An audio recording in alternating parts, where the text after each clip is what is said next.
Hello, everybody. Welcome to All Villa, No Filler. Please like and subscribe. Cheer me up after what happened at Old Trafford and click that subscribe button, mate. Uh, the only reason I'm doing this a little bit later than normal is not because I'm in a massive sulk about what happened at Old Trafford, though I'm not in the best of moods about it, but actually because I was in the Patrick Kavanagh's in Moseley last night watching the mighty Villa take on Manchester United. A lot of Blues fans in there yesterday, actually, but it was a lovely old atmosphere. I had a great time, met some fantastic people. George from the podcast was there, Roisin, one of our co-founders as well. Had a fantastic time, apart from the result. Well, I don't really like football, me, a bit like Mark Lawrence, it's not for me. I don't know why I watch it, to be honest. I felt very Loro yesterday watching that. Well, where to start? Where to start? Well, the first 25 minutes was fun, wasn't it? That was fun. But I said at halftime when we were 2-0 up, I wrote in a tweet that I have seen Aston Villa be 2-0 ahead against Manchester United too many times in my life and witnessed us cave in to truly ever be confident that we will see this out. And lo and behold, they came back. I think that's the third time I've seen us be 2-0 up and lose 3-2 to them. On multiple other occasions, I've seen us also take the lead and draw or lose. There's just something about that team, isn't there? That United. It's like there's a code in the universe that even if Aston Villa were prime Pep Guardiola era Barcelona with Iniesta, Xavi, Messi, the works, if they were all at Aston Villa and Man United were in non-league football and we drew them in the FA Cup third round as usual, we'd be 2-0 up and somehow non-league United would come back and win 3-2 and Messi, Xavi and Iniesta looking around like, what? They all just bloody happened. What was that? Well, you tell me because I don't know. Well, look, it's been an absolutely fantastic 2023 under Professor Unai Emery. It has been a fantastic season under Professor Unai Emery. We're owed a bad result every now and again, and that was a bad result. So let's have a think about it. The first 25 minutes, I was sat there in the Patrick Kavanagh's looking around at everyone going, I cannot believe that I now support a football team that gets the ball in defence and watches a Man United player close them down at Old Trafford and doesn't care. Just takes it easy, passes it back to another centre back, passes it to the keeper. The keeper goes, oh, I'll take my time. Oh, there's a fullback through. Pass it at him. We push forward and we cause them a load of problems. And we just dominate them for 20 minutes, score 2 goals. I was like, I just, this is it. Like, this is real. And the 2 goals, Austin McPhee earned his stripes, didn't he? Leon Bailey being naughty to Andre Onana. Runs off, ball into the box from Super John McGinn. Top ends up in the top corner somehow. Onana could do better. Second goal, corner to the back post. Longley headed back to Dendoncker, finish. So, first 25 minutes, it was dreamland. Villa pressed ferociously. We kept the ball beautifully. Man United looked like a team that were there for the taking because they were there for the taking, having just been rubbish at West Ham. Not having probably their full strength team, though it was not far off it.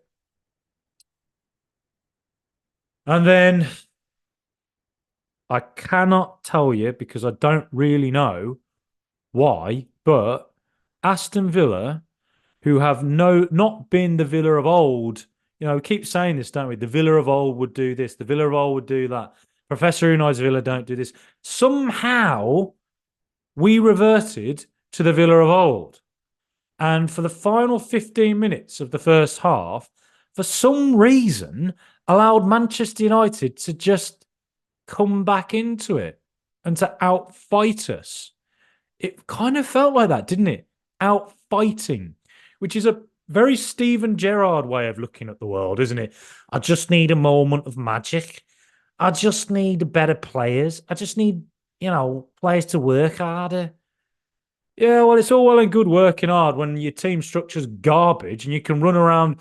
I mean, I could probably play in the Premier League and run 10 miles if you want me to a game. You're not going to win because I'm not good enough, right?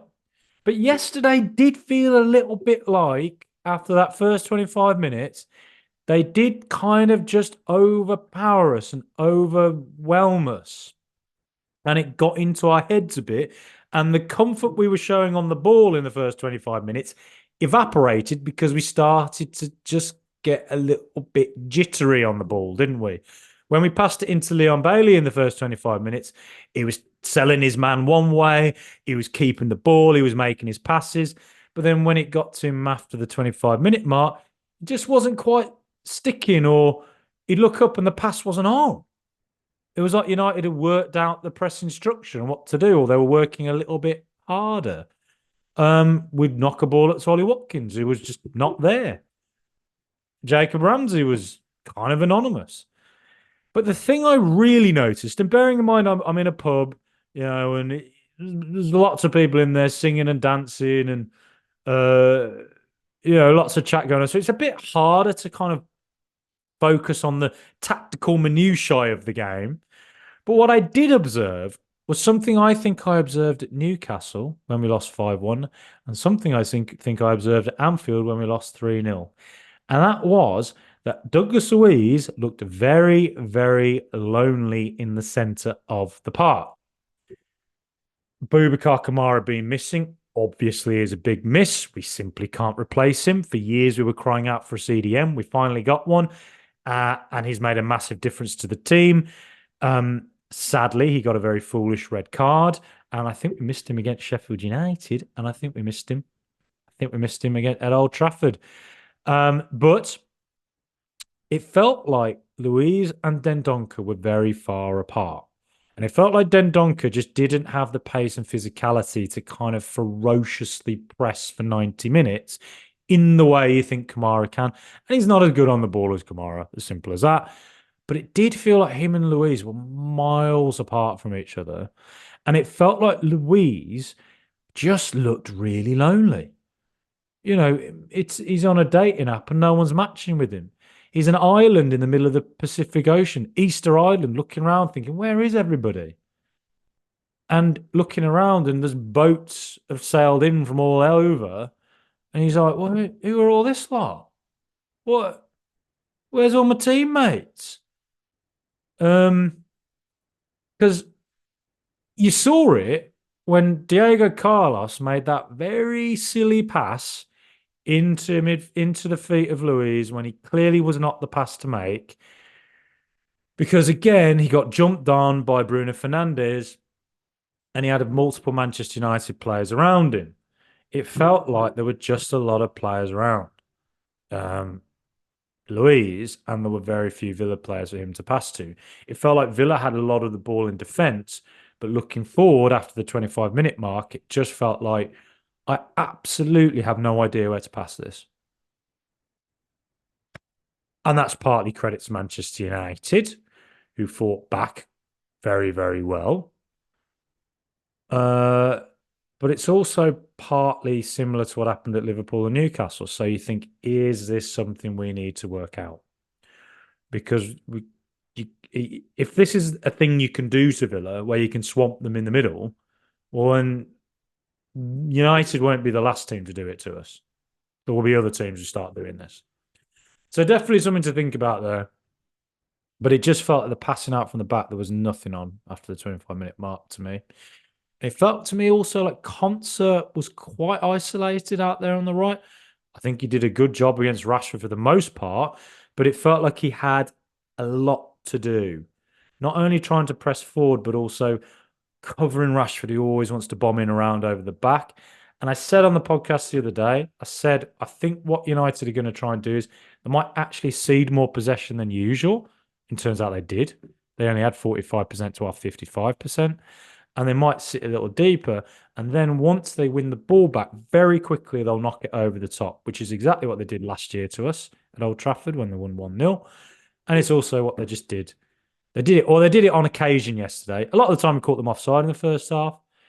And I do theorise as to whether when we were catching them offside constantly in the first half, was that partly rousing Manchester United to think something's on here and rousing the crowd because they were getting in and getting chances, even though they were all offside? And I wonder if that's just built a bit of momentum for them and kind of got into us a little bit and made us a little less sure of ourselves. Because football, it is a mental game as well sometimes. Well, it's totally a mental game all the time.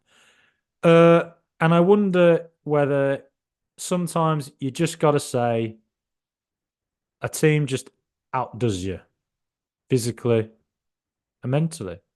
And they got their backs up. They found a way through us. They fought hard. They exploited a weakness that we might have in the centre where Louise was so isolated and Dendoncker wasn't really Kamara and made the most of it. And it just felt like they were constantly coming back at us over and over again. And eventually that is very, very tiring to deal with. And eventually the bomber will get through, particularly if it's Man United at Old Trafford. So, look, the first goal we conceded, it's a repeat of what Diego Carlos did at Bournemouth when we conceded the first goal. First 10 minutes of Bournemouth, we were absolute cruise control. I thought, my goodness, away from home, we've cracked the nut. We've gone there, controlled it, and we're going to get our goal soon. Instead, Carlos passed it straight to their midfielder and Semenyo scored from it. Okay, he did exactly the same pass to Louise, who was not the player on, and you just slightly fear, oh, is this an issue here? Because a lot of his long balls didn't work for me yesterday either with his distribution. I thought he's played very well at times when he's been back, but that distribution there was a repeat of what he did at Bournemouth. And I felt after that mistake, I thought he looked quite shaky. And I did wonder if Professor Unai should have taken him off and put Konsa back into the centre and perhaps put somebody at right back. I know Matty Cash wasn't available, so perhaps that option just wasn't on anyway for him. But regardless, the second goal came down our left-hand side where Luca Dean had just gone off. Bear in mind, Dean and Moreno and Ramsey are both coming back from long injuries. Moreno's been out for 10 months with a really brutal injury. Ramsey's coming back from, a long spell on the sidelines. And the two of them are not going to be up to speed yet and are going to take time. I do think the left-hand side for Villa, we were fantastic there last season with Ramsey and Moreno. When they get to play with Pau Torres as well, as the season develops, I do think the left-hand side is going to become much more effective for us in attack if those three get to play together regularly on the left side as the season progresses.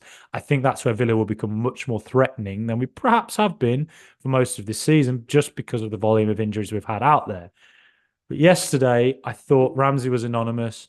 Moreno he actually did all right, went pushing forward, but got caught for the second goal. And obviously Longley is not Pau Torres. So we have to be patient with that side, I think. Again, like I say, because they're all coming back from injury, and you're dealing with a Manchester United that's got their backs up. And Garnacho is a super player as well.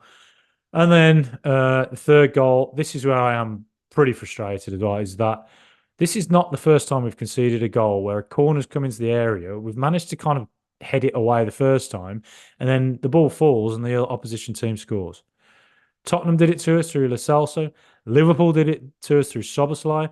Another team did it to us recently, and I've completely forgotten who it was. And now Manchester United have done it to us. And would you believe Rasmus Højlund? When I say Professor Unai has made Villa not classic Villa, he has ended so many of our hoodoos. But yesterday, 2-0 up at United and lose 3-2, and then a striker who never scores, scoring against us. That is a real throwback. That is retro Villa in a way that I never wanted to see again. So look,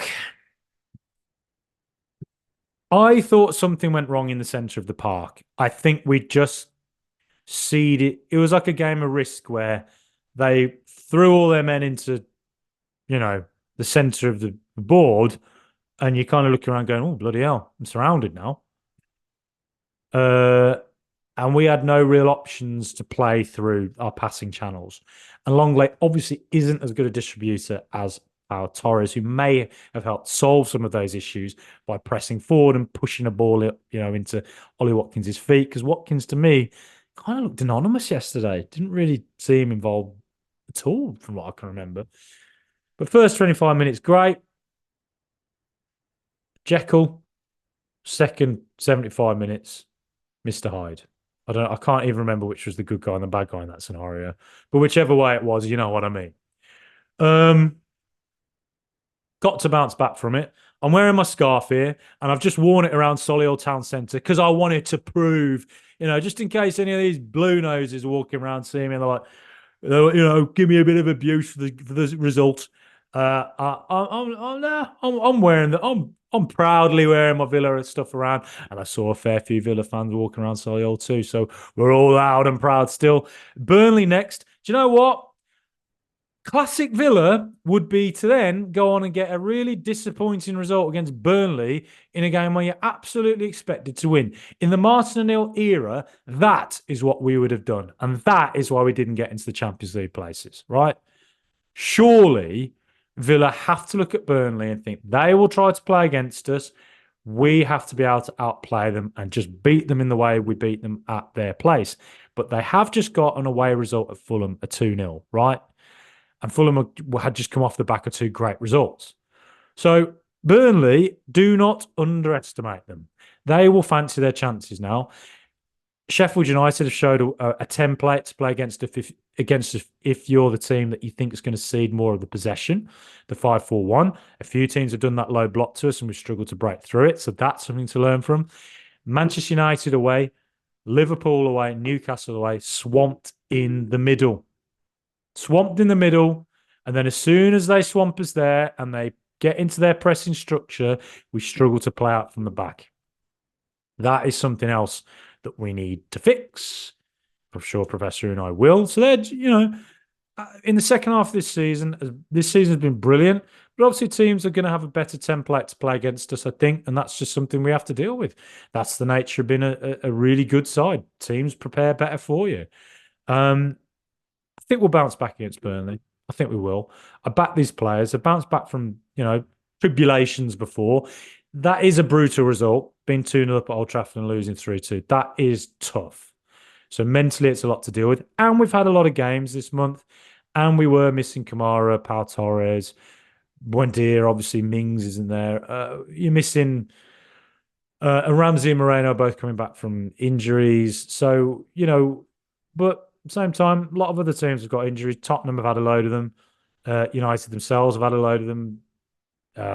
Newcastle have had a real problem with that. So that's just something you've got to deal with.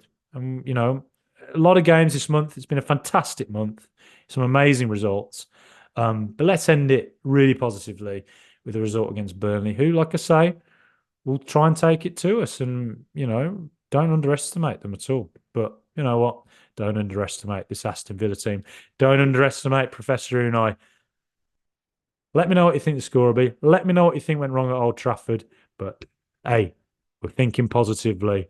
What a year it's been. What a season it's been so far. And I'm sure things will keep on the up and up. Up the mighty Villa.